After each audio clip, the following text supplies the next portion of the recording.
It's that time of year again. Income tax time. That's Bob. He's my accountant. I don't want to have to pay Bob.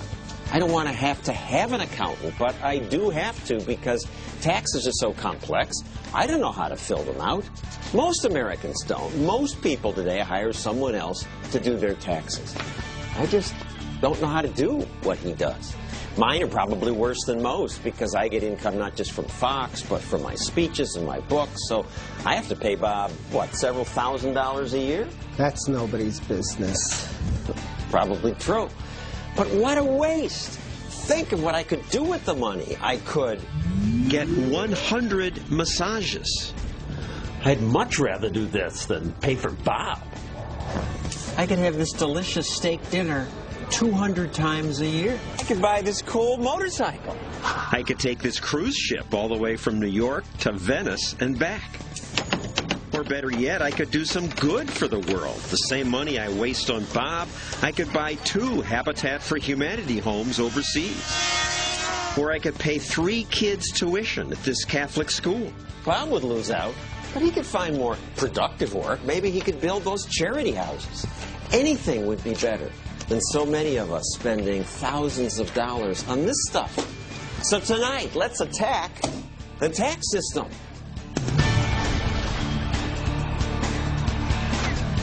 And now, the man who shatters conventional wisdom, John Stossel.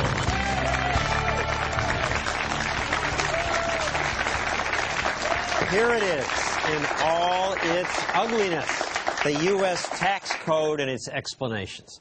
It's more than 3,000 pages. How did we get to this? Taxes were once simple. Government used to run just on taxes on imports and also things like liquor and tobacco.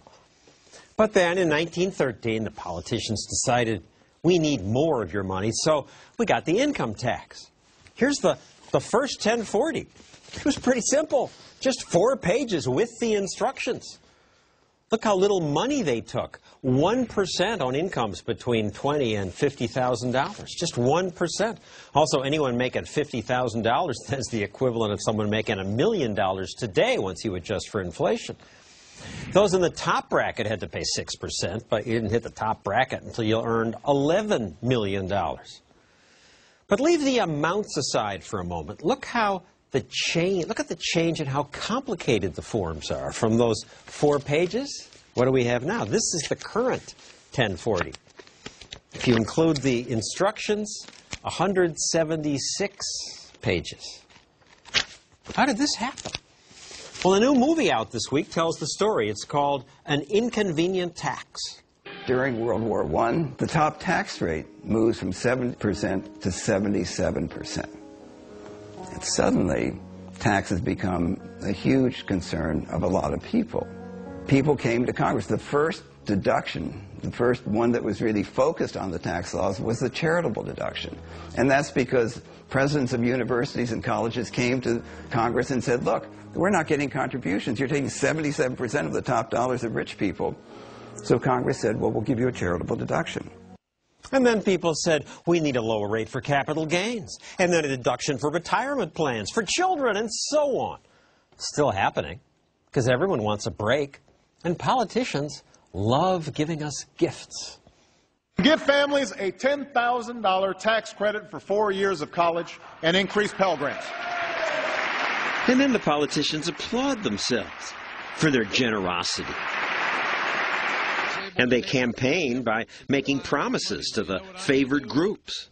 I'm going to provide a $4,000 tuition tax credit that helps parents be able to afford the price of tuition so we can go to college. And that wins them more applause.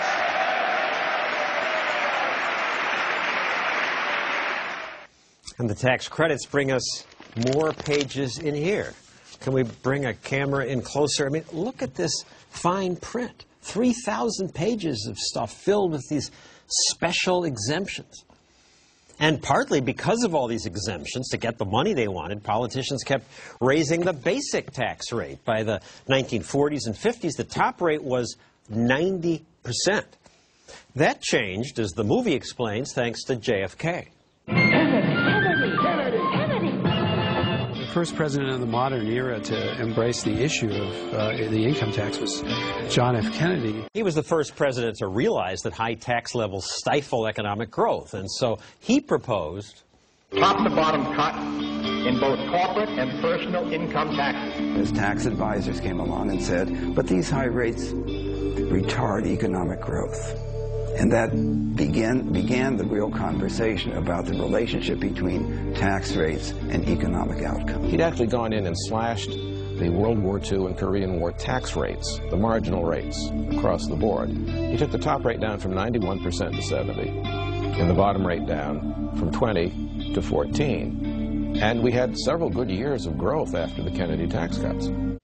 The movie gives much more history. These documentary filmmakers made it, Vincent Vittorio and Chris Marshall. So why'd you do a movie on taxes? Taxes are boring. Well, John, it's the one issue that every American's connected to. And I think that we wanted to take an approach in which it didn't have a partisanship, and we were able to kind of explore more of the complexities of the tax code and give people a better understanding of why those complexities exist.